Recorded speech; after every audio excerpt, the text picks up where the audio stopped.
Milorad Dodik je prije 10-ak godina, kao tadašnji predsjednik Republike Srpske, dočekao Rašida Sardarova kao ruskog investitora koji će uložiti milijardu maraka u energetski sektor.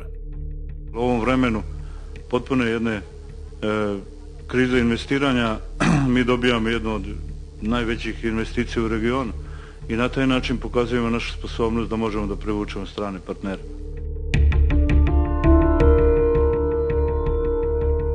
Što kaže Sardarov, jebote, kaže predsjednik države, meni ide pokazuje kanjon.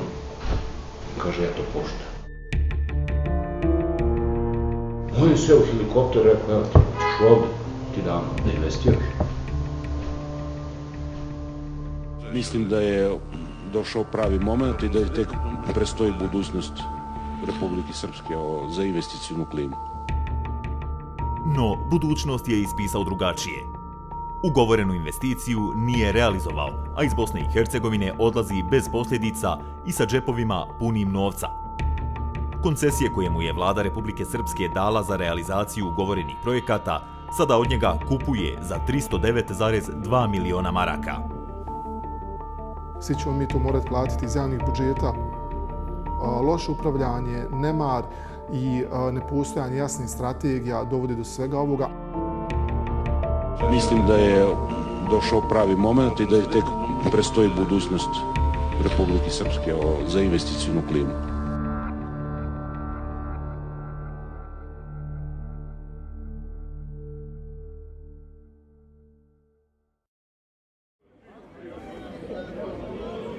Je li s vama dogovoren posao? Molim?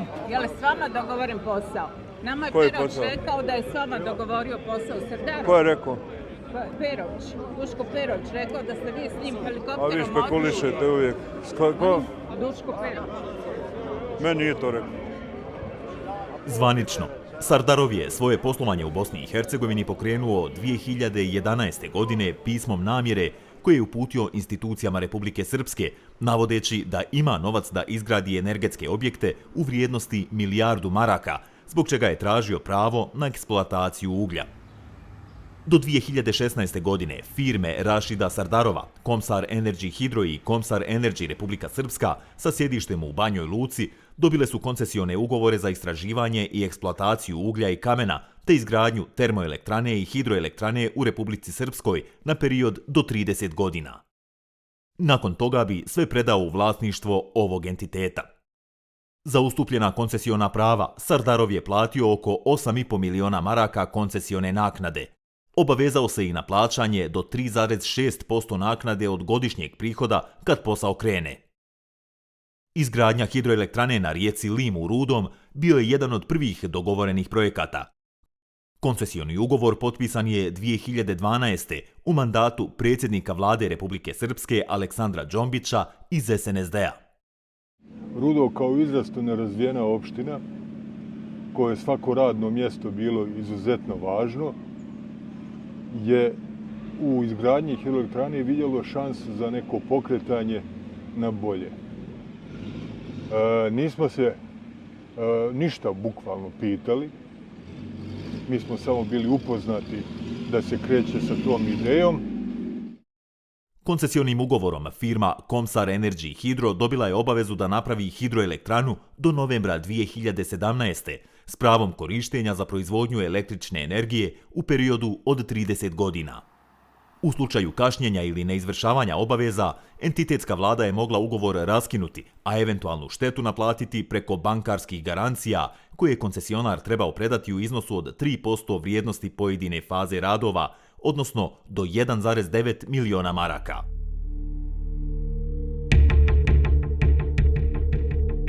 U 2014. godini Sardarov i Dodik su u Rudom simbolično položili kamen temeljac i označili početak gradnje.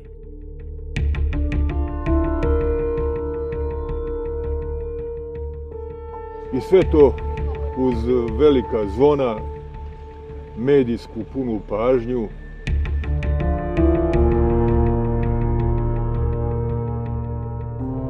Da bi posle već godinu dana se naslućivalo da tu nešto ne štima.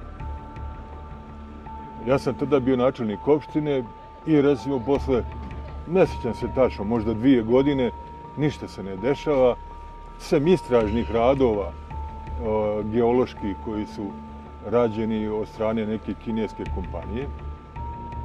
Ništa se drugo nije dešavalo na terenu, samo su dolazile razne ekipe, delegacije. Prema izvještajima Komisije za koncesije Republike Srpske, 2014. godine je rađena potrebna dokumentacija i koncesionar je radio na prikupljanju dozvola, rješavali su se imovinsko-pravni poslovi i pravili pristupni putevi. No, iduće godine je došlo do zastoja. Navodno, koncesionar nije dobio sve potrebne upute od nadležnih institucija, eksproprijacija je kasnila, a falilo je i kamena za gradnju.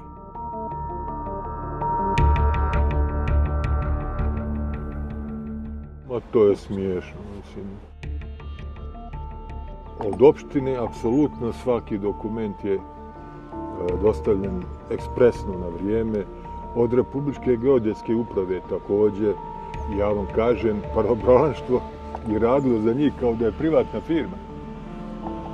To je sve ekspresno završavano. Od ministarstva isto tako. Sve što je trebalo, ministarstvo je davalo na vrijeme. S tim što je vrh ministarstva uvijek bio uključen u cijelu priču. Iako je Sardarov kasnio sa realizacijom ugovorenih obaveza, vlada Republike Srpske na čelu sa novim kadrovima SNSD-a Željkom Cvijanović, a potom i Radovanom Viškovićem, nije raskinula ugovore niti aktivirala bankarske garancije. Umjesto toga ovlastili su resornog ministra za energetiku Petra Đokića iz Socijalističke partije da u 2016. i 2020. godine potpiše anekse na koncesioni ugovor s kojima je Sardarov dobio bolje uslove nego je imao. Rokovi izgradnje hidroelektrane produženi su sa novembra 2017. na februar 2025. a njeno korištenje je produženo za dodatnih 20 godina, odnosno do novembra 2062. godine. Odjedanput smo samo dobili dopis iz ministarstva da se koncesijni ugovor od 30 godina produžava na 50 godina.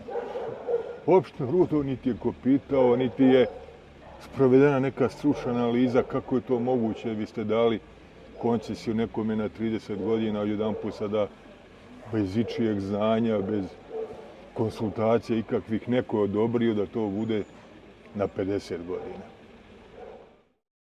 Aneksima su izmijenjene i odredbe koje su definisale da koncesionar može opravdano kasniti u slučaju više sile. Umjesto toga uveden je pojam slučaj van kontrole, kojim je omogućeno da koncesionar može opravdano kasniti ako mu primjerice zafali resursa za gradnju, ako nestane struje, izbije štrajk. Dovoljno je da koncesionar obavijesti vladu Republike Srpske da se desio slučaj van kontrole zbog koje kasni i da obrazloži da je poduzeo sve što je u njegovoj moći da problem riješi. Pojam više sile kao takav je definisan odredbama Zakona o obligacionim odnosima i on praktično ostavlja mogućnost bilo kojoj ugovornoj strani da se dokazivanjem da je stupio, da je došlo do slučaja više sile, da se oslobodi svoje ugovorne obaveze. Dakle, bez krivnje i bez obaveze naknade štete. U ovom slučaju proširene su aršine za taj slučaj više sile, preimenovani su upravo za to očigledno, na način koji prvo proširuje sve moguće okolnosti koje se mogu smatrati opravdanim i samim tim mogu isključiti odgovornost koncesionara za kršenje ugovora. Pored toga uvodi se niz subjektivnih elemenata, gdje se koriste pojmovi poput najboljih napora, uloženih od strane koncesionara i sl. Što je samo po sebi problematično, jer pojam uloženi napor je relativan, zavisi od onoga koga tumači, zavisi od onoga koga dokazuje i definitivno se odvaja od onoga što je bila neka objektivna istina. Aneksima je izmijenjena i nadležnost za rješavanje eventualnog spora. Umjesto okružnog privrednog suda u Banjoj Luci, ugovorena je arbitraža u Londonu kojom se rješavaju trgovački sporovi. Za razliku od lokalnog suda gdje je najveća taksa 10.000 maraka i plaća je stranka koja izgubi spor, u arbitraži se taksa određuje u procentualnom iznosu investicije, što može biti višemilijonski iznos. Arbitraža podrazumijeva zadržavanje partnerskih odnosa, pa se rješavanje spora može organizovati i u ugostiteljskom objektu kako bi se zadržala prijateljska atmosfera. U restoranu gdje je jelo, gdje čujemo žlice, posuđe, tako ne, ali u restoranu koji imaju separe, neku konferencijsku dvoranu, da. Profesor napominje da u arbitraži stranke mogu utjecati na izbor sudije, te da postupak traje kraće i uglavnom bez žalbe, iako u teoriji postoji mogućnost tužbe za pobijanje arbitražne odluke. Za razliku od sudskog postupka, arbitražni postupak je tajan postupak. Na jednoj strani imamo stranu tvrtku, stranog ulagača, stranog investitora, a drugoj strani imamo državu ili njezine entitete ili čak javna poduzeća tih entiteta. Onda kada je predmet arbitražne presude, kada je treba uvršiti iz nekog od javnih proračuna, onda se to čuje u javnosti i mi čujemo. Inače, stranke samo ako se dogovore mogu dati nešto za javnost. Ako se ne dogovore, nema ništa u javnosti jer jedno od temeljnih načelo je načelo tajnosti, odnosno načelo nejavnosti. Ipak, ni nakon potpisanih aneksa hidroelektrana na rijeci Limu Rudom nije izgrađena, niti je kamenolom u Rudom otvoren. Do kraja mog mandata se dalje nije otišlo ni korak, sem započetih radova u pripremnoj fazi.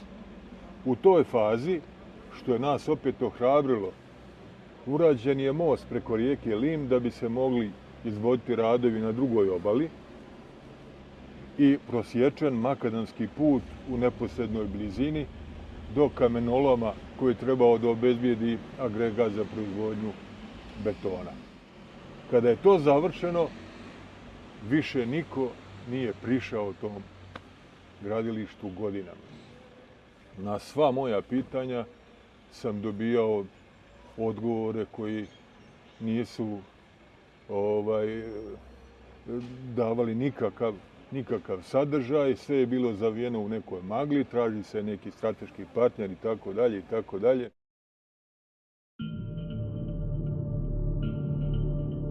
U isto vrijeme, slične izmjene prolazili su i Sardarovi koncesioni ugovori za eksploataciju uglja na rudniku Ugljevik Istok te izgradnju i korištenje termoelektrane.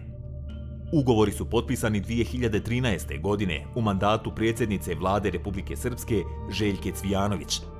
Prema ugovoru, rudnik je trebao početi sa radom u januaru 2015. a termoelektrana biti izgrađena do decembra 2017. Period korištenja oba objekta ugovoren je na 30 godina, odnosno do 2043. Ugovorena je mogućnost raskida ugovora u slučaju kašnjenja i naplata eventualne štete preko bankarskih garancija. Iako radovi nisu tekli prema dogovoru, umjesto eventualnog raskida, ugovori su promijenjeni. Do jula 2021. resorni ministar za energetiku Petar Đokić potpisao je 5 aneksa na osnovne ugovore po ovlaštenju vlade RS-a, na čije čelo je nakon Cvijanović došao Radovan Višković. Uz ostale izmjene, rok za izgradnju rudnika i termoelektrane pomjeren je na sredinu 2026. godine, a period korištenja objekata je produžen do 2058. godine. Đokić kaže da se ne osjeća odgovornim za potpisane anekse. Mi smo to potpisivali zato što je vlada tako odlučila u namjeri da ovom koncesionaru omogući i pomognemo da dođe u fazu da može da izgradi taj objekat. I to je jako bitno jer je on prije toga investirao jako mnogo sredstava u izgradnju infrastrukture koja je bila preduslov i priprema za izgradnju same termoelektrane i otvaranje rudarske proizvodnje. Sa pravne strane, kad se ovi ugovori sagledaju, primarno se čuvaju interesi, pogotovo sa naknadnim odredbama koje su unesene kroz anekse, koncesionara, u smislu onoga što sam već rekao, da je proširen institut više sile, efektivno, da su korištene definicije koje su podložene subjektivnom tumačenju i gdje se svo vrijeme ide na to da se koncesija održi na snazi bez obzira što koncesionar očigledno nije uradio ništa na njenu realizaciju. To je ono što upada u oko sa pravne strane. Aneksima je izbrisana mogućnost da vlada RS-a jednostrano raskine ugovor za eksploataciju uglja u slučaju da se koncesionar ne pridržava obaveza o korištenju i održavanja eksploatacionog polja. Nema nikakvog balansa, jer on je u isto vrijeme zadržao svoje pravo da raskine ugovor u svim onim ranije predviđenim slučajevima, a vlada Republike Srpske ovdje odustala. onako gledano, ako ništa, vizuelno djeluje kao poprilično jednostavno.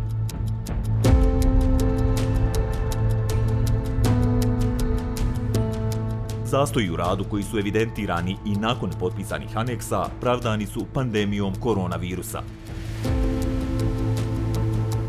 Potom je Komisija za koncesije RS-a u izvještajima navela i da koncesionar traži strateškog partnera.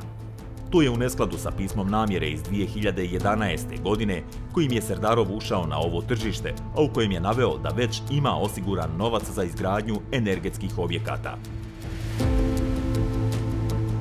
U septembru 2022. godine Sardarov je uputio novo pismo namjere. Poslao ga je javnom preduzeću Elektroprivreda RS-a, ponudivši partnerstvo na svojim projektima. Pismo je shvaćeno kao ponuda za prodaju projekata, te su u tom cilju organizovani sastanci u institucijama na kojima je ključnu ulogu imala Vlada Republike Srpske kao osnivač ovog javnog preduzeća. Na čelu vlade je tada bio Radovan Višković. Na jednom od tih sastanaka iz Elektroprivrede Republike Srpske su upozorili vladu da nemaju novca za preuzimanje svih njegovih projekata. Osim toga, tako bi narušili konkurentnost na tržištu i doveli u pitanje realizaciju svojih postojećih projekata. Donesena je odluka. Sardarovu firmu Komsar Energy Hydro, koja ima koncesije za izgradnju hidroelektrane i eksploataciju kamena u rudom, preuzet će preduzeće Obnovljivi izvori energije Ljubinje, koje je osnovala Elektroprivreda RS-a 2022. godine. Firmu Komsar Energy Republike Srpske, koja ima koncesije za eksploataciju kamena i uglja te izgradnju termoelektrane u Ugljeviku, preuzet će javno preduzeće za gasne projekte GasRes, koje do tada nije poslovalo sa električnom energijom.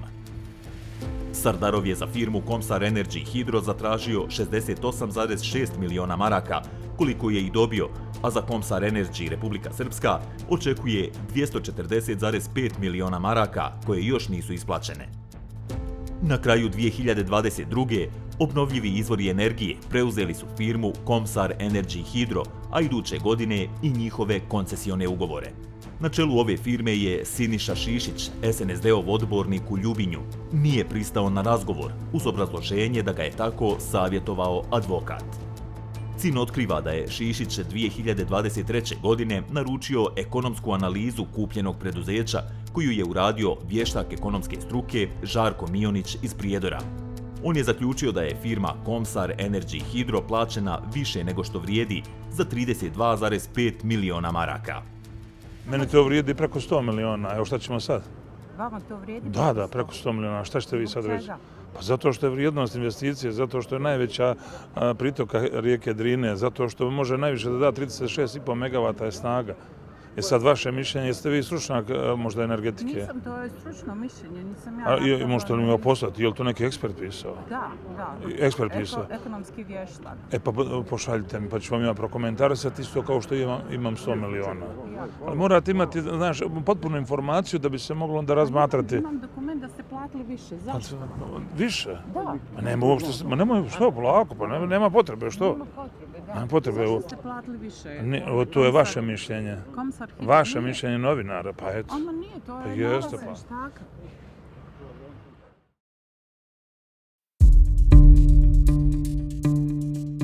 U 2023. u Rudom su predstavnici vlasti Republike Srpske sa tadašnjim predsjednikom Republike Srpske Miloradom Dodikom ponovo najavili početak izgradnje hidroelektrane, do čega još nije došlo. Mi imamo par projekata sada u fazi pripremni za realizaciju od Mrsova, od Bistrice, Buk Bijele i tako dalje. Evo, hoću i pred vama javno da kažem, a to je i predsjednik Dodik potvrdio, da smo mi spremni sve te objekte da gradimo skupa sa Srbijom, ukoliko je Srbija zainteresovana da uđe u partnerske odnose sa Republikom Srpskom vezano za gradnju svih tih energetskih objekata. Jeste li vi optimistični da će se to ikad realizirati, napraviti hidroelektrana? Sad sam to ću da kažem. Vjerovatno nekad hoće. Kada se podmire sve osobe koje su uključene u tu priču, pa ako nešto preostane da se to završi, možda će se započeti. Mada ja nisam siguran koliko je to elektroprivreda sposobna da uradi.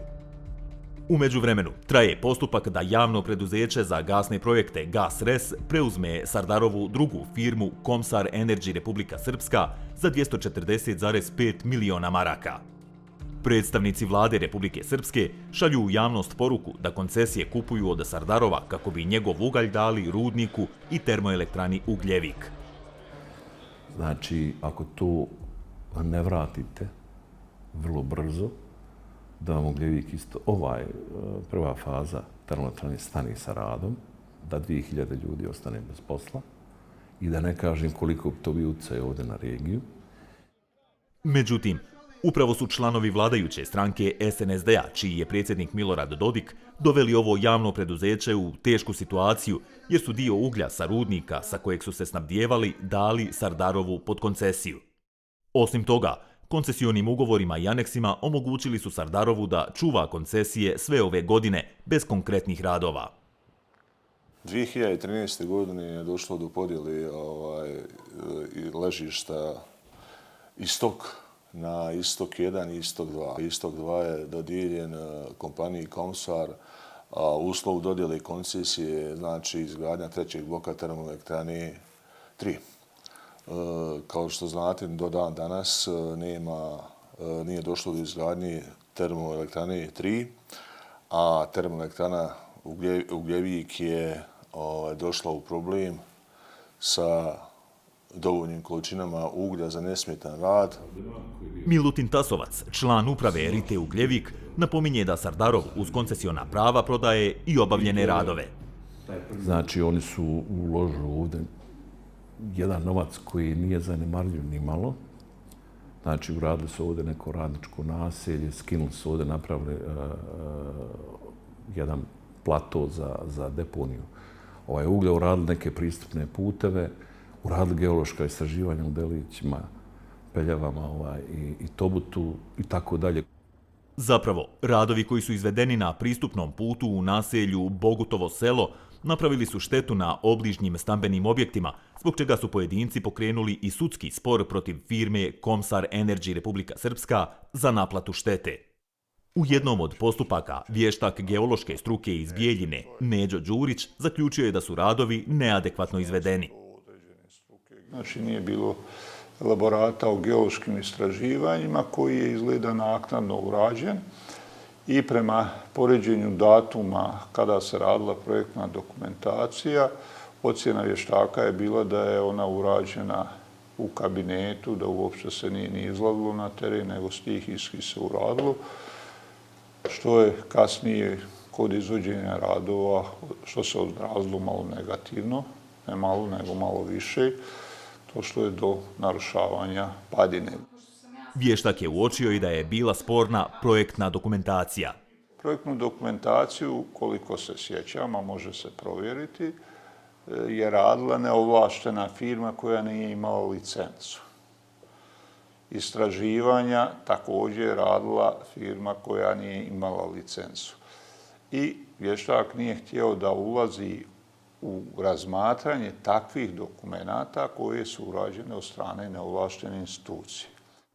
Đurić je svoje vještačenje izložio u sudskom postupku koji su pokrenuli članovi porodice Radovanović i dobili odštetu od firme Komsar Energy Republika Srpska oko 400.000 maraka za oštećene objekte i troškove sudskog postupka koji je potrajao nekoliko godina. U međuvremenu je otvoren i novi predmet po tužbi njihovog susjeda Petra Radovanovića, koji je ispričao da su se prvim radovima 2013. godine pojavile pukotine na zemlji i kući i godinama su postajale sve veće. Štetu je, tamo stoji oko 500.000, oni su računali da kuća, ako puca i dalje, ona neće biti za živt. I čujem više puta ovu noć, nekad je se čulo i prije, pukne jednom nešto u godini ili dvije. A sad u toku noći po par puta čujem kad puca. Ja sam pitao ženina šta je, kaže to želja za pucaju. U prvostepenom postupku sud je odlučio da Komsar Energy Republika Srpska treba platiti Radovanoviću oko $500.000 zbog pričinjene štete, ali postupak još nije okončan. Novi vlasnik preduzeća Komsar Energy Republika Srpska naslijedit će ovaj problem.